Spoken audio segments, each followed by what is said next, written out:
തിരുവനന്തപുരം സെക്രട്ടേറിയറ്റിൽ ഒരു secretariat assistant തന്റെ സഹപ്രവർത്തകയെ ജാതിപരമായി അധിക്ഷേപിച്ചു എന്ന വാർത്തയാണ് നടുക്കത്തോടെ പുറത്തുവരുന്നത്. ഇക്കഴിഞ്ഞ മെയ് 30-ാം തീയതിയാണ് SC/ST കമ്മീഷന് ഈ ജീവനക്കാരി പരാതി നൽകിയത്.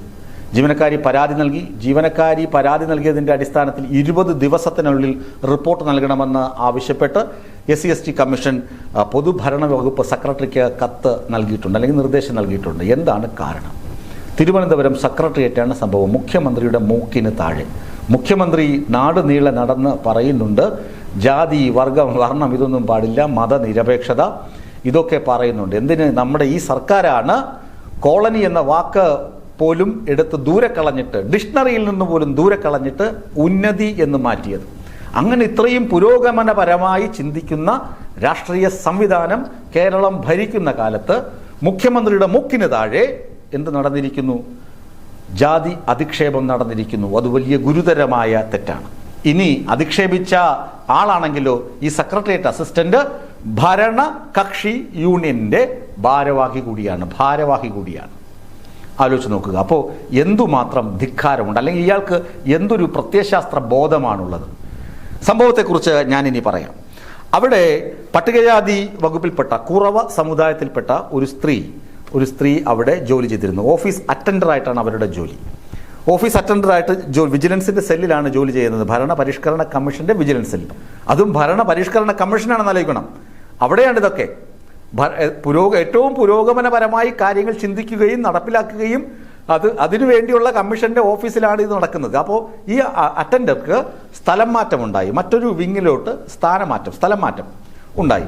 അപ്പോൾ അവിടെ നിന്ന് അവരുടെ സാധനങ്ങളൊക്കെ എടുത്ത് മറ്റൊരു ഓഫീസിലേക്ക് മാറിയിട്ട് കുറച്ച് ദിവസങ്ങൾക്ക് അവരുടെ ബാഗ് എടുക്കാൻ മറന്നുപോയി. പഴയ ഓഫീസിൽ നിന്ന് അവരുടെ ബാഗ് മറന്നു വെച്ചു. അതെടുക്കാൻ വേണ്ടി ഓഫീസിലേക്ക് തിരികെ വരുമ്പോൾ സഹപ്രവർത്തകർ പറയുന്നു, അപ്പോൾ ഇവർ വന്ന് നോക്കുമ്പോൾ ഇവരിരുന്ന കസേരയും മേശയൊന്നും കാണാനില്ല, ഇവർ ഉപയോഗിച്ചിരുന്ന മേശ കാണാനില്ല, കസേരയും കാണാനില്ല.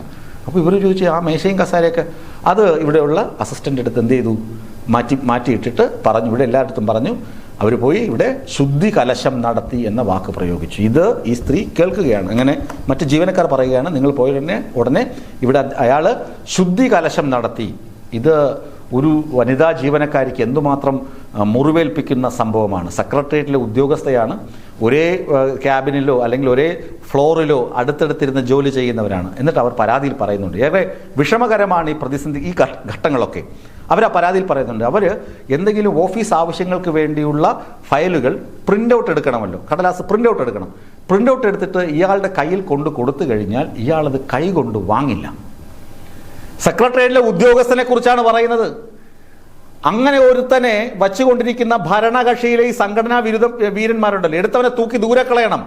അവൻ ഇനി എത്ര ഉന്നതനാണെങ്കിലും, സെക്രട്ടേറിയറ്റ് അസിസ്റ്റന്റ് അല്ല അതിന് മേലെയാണെങ്കിലും, സ്വന്തം കൂടെ വർക്ക് ചെയ്യുന്ന ഒരു സബോർഡിനേറ്റിനെ അയാൾ കൊണ്ടുവരുന്ന കടലാസ് പോലും കൈകൊണ്ട് വാങ്ങാൻ അറയ്ക്കുന്ന ഈ ജാതി ബോധം മനസ്സിൽ അടിയുറച്ചു വാഴുന്ന ഇവനെയൊക്കെ ഈ കസേരയിൽ ഇരുത്താൻ കൊള്ളാമോ? ഇടത് സർക്കാർ ചിന്തിക്കേണ്ടതാണ്. നവോത്ഥാനത്തെക്കുറിച്ച് 4 നേരം 40 വേദികളിൽ പോയി പ്രസംഗിച്ചത് കൊണ്ട് കാര്യമില്ലോ. സ്വന്തം മൂക്കിന് താഴെ, മുഖ്യമന്ത്രിയുടെ മൂക്കിന് താഴെ നടന്ന കൊള്ളരുതായ്മയാണിത്. ആ മേശയും കസേരയും ഒഴിവാക്കി. എന്നിട്ട് അവർ കരഞ്ഞുകൊണ്ട് അവരുടെ വാക്കുകളാണ് അവർ പറയുന്നതാണ്, ഞാൻ പേപ്പറുകൾ കൊണ്ടു കൊടുക്കുമ്പോൾ അയാൾ കൈകൊണ്ട് വാങ്ങാറില്ല. ഞാൻ കരുതിയത് ചിലപ്പോൾ അയാളുടെ തിരക്ക് കൊണ്ടായിരിക്കും മേശപ്പുറത്ത് വെച്ചിട്ട് പോകാൻ പറയുന്നത് എന്നായിരുന്നു ഞാൻ ഇതുവരെ കരുതിയിരുന്നത്. പക്ഷേ ഇപ്പോഴെനിക്ക് മനസ്സിലായി, എൻ്റെ ജാതിയായിരുന്നു അയാളുടെ പ്രശ്നം. ഞാനൊരു കുറഞ്ഞ ജാതിക്കാരിയായിപ്പോയി. അതാണ് അയാൾ എന്നിൽ കണ്ട കുറവ്. അതുകൊണ്ടാണ് അയാൾ എന്നെ അകറ്റി നിർത്തിയത്. ഞാൻ കൊടുക്കുന്ന കടലാസ് പോലും കൈകൊണ്ട് വാങ്ങാതിരുന്നത്. ഇത് തിരുവനന്തപുരത്ത് നമ്മുടെ സെക്രട്ടേറിയറ്റിൽ ഭരണസിരാ കേന്ദ്രത്തിൽ നടന്നു എന്ന് പറയുമ്പോൾ കേരളം ആകെ ലജ്ജിക്കേണ്ട വാർത്തയല്ലേ? കേരളം ആകെ ലജ്ജിച്ച് തലതാഴ്ത്തേണ്ടതല്ലേ? ഇങ്ങനെയാണോ നടക്കേണ്ടത്? ഇങ്ങനെയാണോ തിരുവനന്തപുരത്ത് സെക്രട്ടേറിയറ്റിൽ ഒരു ജീവനക്കാരൻ അയാളുടെ സഹപ്രവർത്തകയോട് പെരുമാറേണ്ടത്? ജാതി, മതം, വർണ്ണം, വർഗം ഇതൊക്കെ വെച്ചിട്ടാണോ സഹപ്രവർത്തകരെ അളക്കേണ്ടത്? അതും ഭരണ പരിഷ്കരണ വകുപ്പിന്റെ വിജിലൻസ് സെൽ. ആലോചിച്ച് എന്തുമാത്രം ലജ്ജാവഹമാണ്. ഈ പട്ടികജാതി കമ്മീഷൻ നടപടി എടുക്കുന്നതിന് മുൻപേ ഈ ഭരണകക്ഷി യൂണിയന്റെ ആളുകൾ ഇയാളെ ആ ഭാരവാഹിത്വത്തിൽ നിന്ന് അടിച്ചു പുറത്താക്കാനും കുറ്റിച്ചൂലിന് അടിച്ചോടിക്കാനും തയ്യാറാകണം. അതാണ് വേണ്ടത്. കുറ്റിച്ചൂലിന് അടിച്ചു പുറത്തിറക്കണം. ഇതാണോ ചെയ്യേണ്ടതെന്ന്? നാണക്കേട് സെക്രട്ടേറിയറ്റിന് മാത്രമല്ല, മുഖ്യമന്ത്രിക്ക് മാത്രമല്ല, ഇടതുപക്ഷ പ്രസ്ഥാനങ്ങൾക്കാകെ നാണക്കേടുണ്ടാക്കുന്ന ഇമാതിരിയുള്ള തലതെറിച്ച ഗുമസ്തന്മാരെയാണോ വച്ച് സംഘടന ഓടിക്കുന്നത്? നാണക്കേടാണ്, നാണക്കേട്.